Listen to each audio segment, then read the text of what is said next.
Right, to business, Yuka Roy joins us. A very good evening to you. Google has turned to Europe's highest court to appeal against a massive EU antitrust fine. Yeah, well, you remember that story from back in 2017. Google is seeking to get the Court of Justice of the European Union to overturn the €2.4 billion penalty handed in 2017 over its shopping service after the General Court threw out the challenge in 2021. Now, it was the first of three major fines levied against the tech giant, totaling more than €8 billion. The European General Court has also rejected Google's appeal over another antitrust case related to its Android system, though it slightly reduced the amount later on. The European Commission had accused Google of using its algorithms to give priority to its own shopping service over others in online searches. The company rejects the idea that treating rivals differently constitutes market abuse. US drug maker Eli Lilly has filed 10 lawsuits against 10 medical spas, wellness centers and pharmacies. The company says that they were selling products claiming to contain tiazepatide, the active ingredient in its diabetes drug, which is expected to be approved for weight loss later this year. Lilly is the only company authorized by US regulators to sell drugs containing this substance, tiazepatide. And it's also recently got approval to start selling in the UK.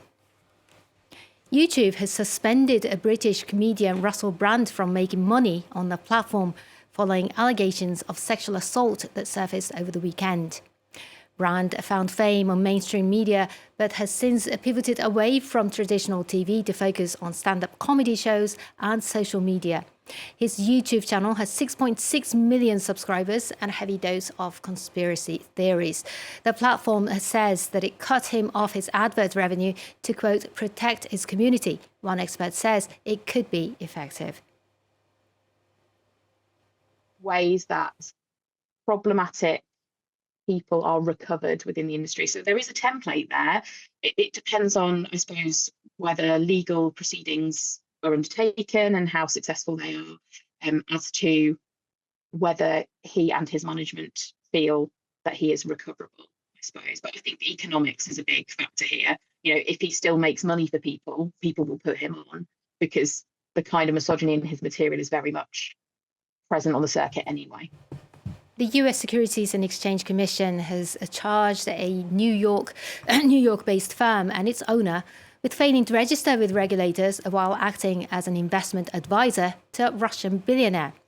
In a court filing, the SEC said the company, Concord Management LLC, and its owner, Michael Matlin, sourced, arranged and monitored hundreds of investments totaling $7.2 billion on behalf of its only client, an unnamed former Russian official.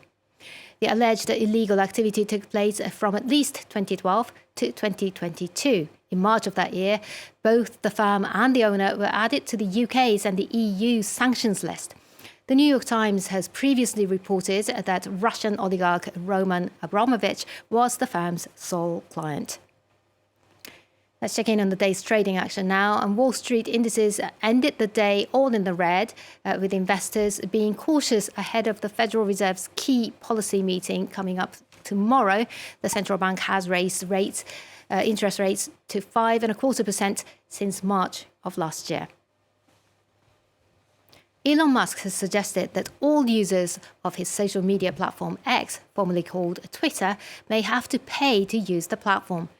Weeks after he bought the social media firm last October, Musk relaunched a premium subscription service called Twitter Blue at the time, giving paying users priority in replies and mentions and search, among other advantages.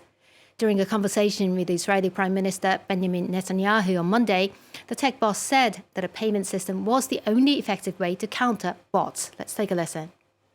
I'd say that maybe the single most important reason that we're moving to having a small monthly payment for use of the X system is it's the only way I can think of to combat vast armies of bots, because a bot costs a fraction of a penny, call it a tenth of a penny. But if somebody even has to pay, a few dollars or something, some minor amount, the effective cost of bots is very high, and then you also have to get a new payment method every time you have a new bot. So basically, he's planning to make all of us pay just to get rid of bots. I don't believe him. I think he's trying to spin a yarn trying and pull to the make wool money. over our eyes and make us pay money, isn't he? Sorry, Elon, if I've got it wrong, but I think he's actually just basically trying to find an excuse to get more money out of us, isn't he? Simple as that. And we'll see what happens. Well, I mean, he could potentially lose advertisers' money, though, if he starts doing that. He never thought of that, did he? That's interesting. He didn't cite that one as a possibility. Maybe he could just stop the bots rather than charge us. Anyway, there you go. Yuka, thank you very much indeed for the business. Yuka Roy there. Thank you very much indeed. Time to go truthing or faking.